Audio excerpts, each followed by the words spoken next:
Welcome to political గుసగుస. తాను ఎంపీగా గెలిచాక 2 సార్లు మాత్రమే సీఎం జగన్ను కలవగలిగాని చెప్పుకొచ్చారు రిజైన్ చేసిన కర్నూలు ఎంపీ సంజీవ్ కుమార్. బీసీలకు పెద్దపీట అంటున్న వైసీపీ ఒక బీసీ వర్గ ఎంపీ పరిస్థితి అది. ఆయనేంటి పార్టీలో పలువురు ముఖ్య నేతలకు కూడా జగన్ అపాయింట్మెంట్ దొరకడం గగనమే అన్న టాక్ ఉంది. ప్రస్తుతం అభ్యర్థులపై జగన్ తీవ్ర కసరత్తు చేస్తున్నారు అంటున్నారు. అయితే చేస్తుంది ఆయన కాదంట, సీఎంఓ ముఖ్య కార్యదర్శి ధనుంజయ రెడ్డి అని పార్టీ వర్గాలే అంటున్నాయి. తాడేపల్లి ప్యాలెస్ కు ఏ నేత వెళ్ళినా ధనుంజయ రెడ్డినే కలవాలి అంటున్నారు.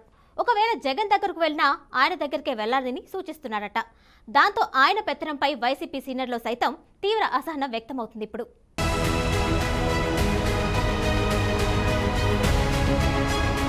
సీఎంఓ ముఖ్య కార్యదర్శి ధనుంజయ రెడ్డి ఐఏఎస్ అధికారి. కానీ ఆయన ఇప్పుడు తలపండిన పొలిటీషియన్ కంటే ఎక్కువగా వైసీపీ కార్యకలాపాలు నిర్వహిస్తున్నారని ఆ పార్టీ ముఖ్య నేతలే చెబుతున్నారు. వైసీపీ సుప్రీంలా మారారు అని కూడా అంటున్నారు.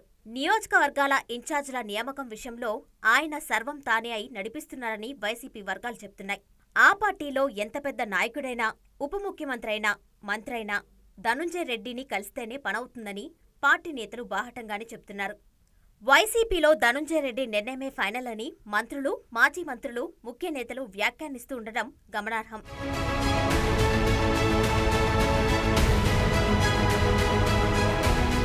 పార్టీలో పంచాయతీలు సీఎం జగన్ను కలిస్తే పరిష్కారం అవుతాయనే గ్యారంటీ లేదంటున్నారు. ఎవరైనా తన వద్దకు వచ్చినా ధనుంజయ రెడ్డి అన్నతో మాట్లాడాలని నేతలకు జగనే సూచిస్తున్నారట.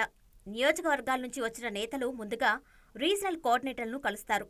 ఆ తర్వాత సీఎంఓకి వెళ్తారు. వారికి అక్కడ జగన్ దర్శనం దొరకదు. దాంతో వారు ధనుంజయ రెడ్డిని కలిసి తను నియోజకవర్గ ఇన్ఛార్జిగా కొనసాగిస్తారో లేదో తెలుసుకోవాల్సి వస్తుందట. అప్పటికే సర్వే నివేదికలను తన దగ్గర ఉంచుకుంటున్న ధనుంజయ రెడ్డి వాటి ఆధారంగా టికెట్ దక్కుతుందో లేదో అప్పటికప్పుడే చెప్పేస్తారట.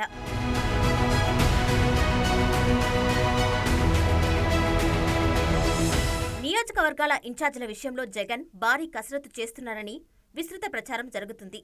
అయితే అదంతా ఉట్టిదే అని సీఎంఓకి వెళ్లి వచ్చిన నేతలు బాహటంగానే చెప్తున్నారు. ప్రముఖ నేతలతో కూడా సీఎం జగన్ ముఖాముఖి సమావేశం అవడం లేదు అంటున్నారు. ఎమ్మెల్యేలు, ఎంపీలపై సర్వే నివేదికల్లో ఏముందో స్క్రూటినీ చేసేది ధనుంజయ రెడ్డే అంటున్నారు.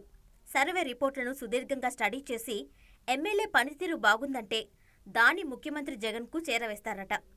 కొందరిపై సర్వే నివేదిక బాగున్నప్పటికీ ప్రతిపక్ష నేతలు చంద్రబాబు, లోకేష్, పవన్ కళ్యాణ్లను తిట్టిపోస్తేనే సీటు అని వారికి చెప్తున్నారు అన్న టాక్ ఉంది.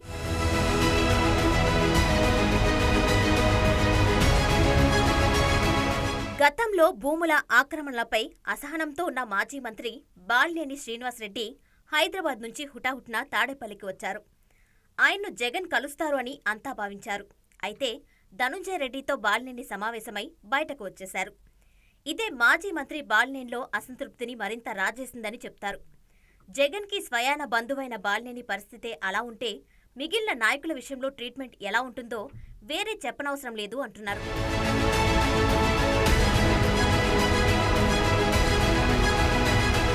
వైసీపీలో ప్రస్తుతం ధనుంజయ రెడ్డిదే హవా నడుస్తుంది అనడానికి ఉదాహరణలు కూడా చూపిస్తున్నారు ఆ పార్టీ నేతలు.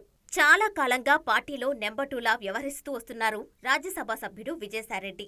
అలాంటి విజయసాయి అసెంబ్లీ సెగ్మెంట్ల పంచాయతీలను కూడా తేల్చలేకపోతున్నారట. తాజాగా విజయసాయి ముందుకొచ్చిన నర్సారావుపేట అసెంబ్లీ టికెట్ పంచాయతీ ఎటూ తేల్లేదు. గోపిరెడ్డి శ్రీనివాసరెడ్డికి టికెట్ ఇవ్వొద్దు అంటూ బ్రహ్మారెడ్డి సహా ఇతర నేతలు డిమాండ్ చేస్తున్నారు. తాడేపల్లిలో సీఎం సమక్షంలో ఇటీవల బ్రహ్మారెడ్డి వర్గం నిరసన కూడా వ్యక్తం చేసింది. అయితే తనకు నర్సారావుపేట టికెట్ను సీఎం ఖరారు చేశారని గోపిరెడ్డి ఇటీవల మీడియాకు వెల్లడించారు.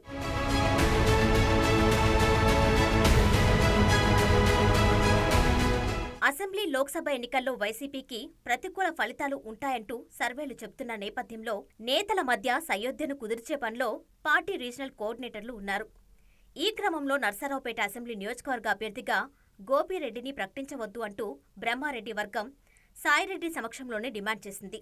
అయితే గోపిరెడ్డిని నర్సారావుపేట అభ్యర్థిగా సీఎం ప్రకటించారు అని విజయసాయి తెలిపారు. దాంతో తాము ఆయనకు మద్దతు ఇచ్చేది లేదని బ్రహ్మారెడ్డి వర్గం తేల్చి చెప్పేసింది.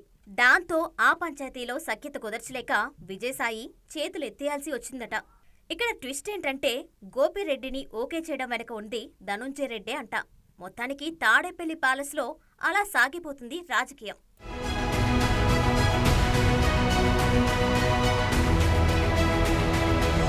సార్వత్రిక సార్వత్రిక ఎన్నికలు సమీపిస్తున్న తరుణంలో అధికార వైఎస్ఆర్ కాంగ్రెస్ పార్టీ అభ్యర్థుల ఎంపికలో జోరు పెంచింది. వివిధ సర్వేలను అనుసరించి ఆ పార్టీ వరుసగా పలు పార్లమెంట్, అసెంబ్లీ నియోజకవర్గాలకు అభ్యర్థులు ప్రకటిస్తూ వస్తుంది. ఇప్పటికే 2 జాబితాలో 39 మందిని ప్రకటించగా తాజాగా 6 ఎంపీ అభ్యర్థులు, మరో 15 మంది అసెంబ్లీ నియోజకవర్గాల ఇన్ఛార్జీలు నియమిస్తూ పార్టీ అధిష్టానం జాబితా ప్రకటించింది. విశాఖ పార్లమెంట్ నియోజకవర్గ ఇన్ఛార్జిగా బొత్స ఝాన్సీని నియమించింది పార్టీ అధిష్టానం.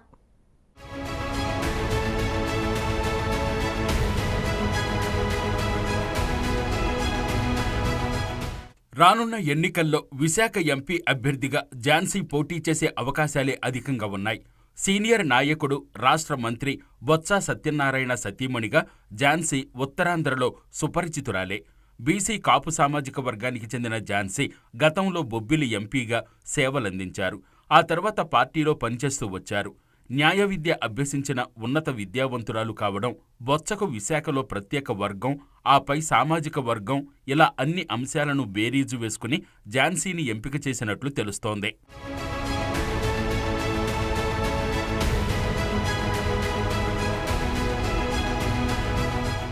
విశాఖలో గత కొంతకాలంగా కాపు సామాజిక వర్గానికి ప్రాధాన్యత ఇవ్వలేదని పార్టీలోనే వాదనలు వినిపిస్తున్నాయి.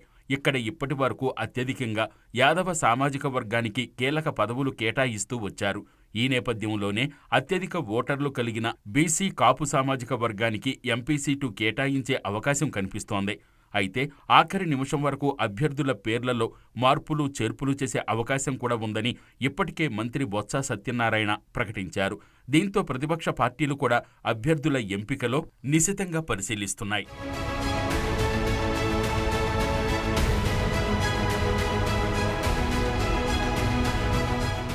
అధికార వైసీపీ అభ్యర్థిగా బొత్స ఝాన్సీ విశాఖ నియోజకవర్గం నుంచి పోటీ చేసే అవకాశాలు అధికంగా ఉన్నాయి. ఇందుకోసమే ఆమెను పార్లమెంటు ఇన్ఛార్జిగా నియమించారనే ప్రచారం జరుగుతోంది. అయితే తెలుగుదేశం పార్టీ తరపున గత ఎన్నికల్లో స్వల్ప ఓట్ల తేడాతో ఓడిపోయిన గీతం విద్యాసంస్థల చైర్మన్, సినీ నటుడు బాలకృష్ణ చిన్న అల్లుడు ఎం భరత్కే తిరిగి ఎంపీ సీటు కేటాయించే అవకాశాలు అధికంగా కనిపిస్తున్నాయి.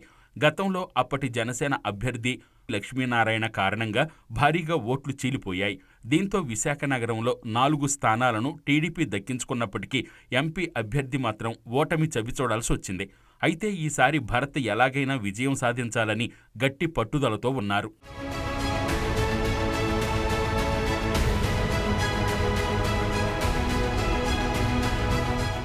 ఇప్పటికే చాలా కాలంగా భరత్ విశాఖ నియోజకవర్గంలో తన పని తాను చేసుకుంటూ ముందుకు సాగుతున్నారు. అయితే టీడీపీ, జనసేన, బీజేపీ పొత్తు ఖరారైతే విశాఖ ఎంపీ స్థానాన్ని బీజేపీ ఖచ్చితంగా కోరే అవకాశాలున్నాయి.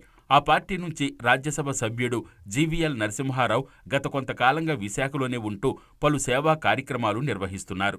అధిష్టానం అనుమతితోనే ఆయన విశాఖ కేంద్రంగా పనిచేస్తున్నట్లు పార్టీ వర్గాల్లో చర్చ నడుస్తోంది. బీజేపీ తరపున ఆయనే ఎంపీ అభ్యర్థిగా బరిలోకి దిగుతారని చెప్తున్నారు. మరోవైపు గతంలో విశాఖ ఎంపీగా, కేంద్ర మంత్రిగా సేవలందించిన దగ్గుబాటి పురంధేశ్వరి కూడా విశాఖలో మరోసారి పోటీ చేసే అవకాశాలున్నాయని ఆమె వర్గంలో చర్చ జరుగుతోంది.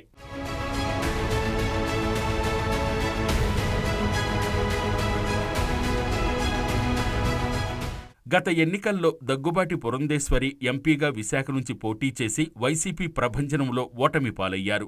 బీజేపీ టికెట్ ఆశిస్తున్న వారిలో సీఎం రమేష్ పేరు కూడా వినిపిస్తోంది. విశాఖ నుంచి పోటీ చేసేందుకు ఆయన ఏర్పాట్లు చేసుకుంటున్నారని రాజకీయ వర్గాల్లో ప్రచారం జరుగుతోంది. ఏదేమైనా ఇప్పుడు విశాఖ ఎంపీ సీటుకు అధిక డిమాండ్ ఉంది.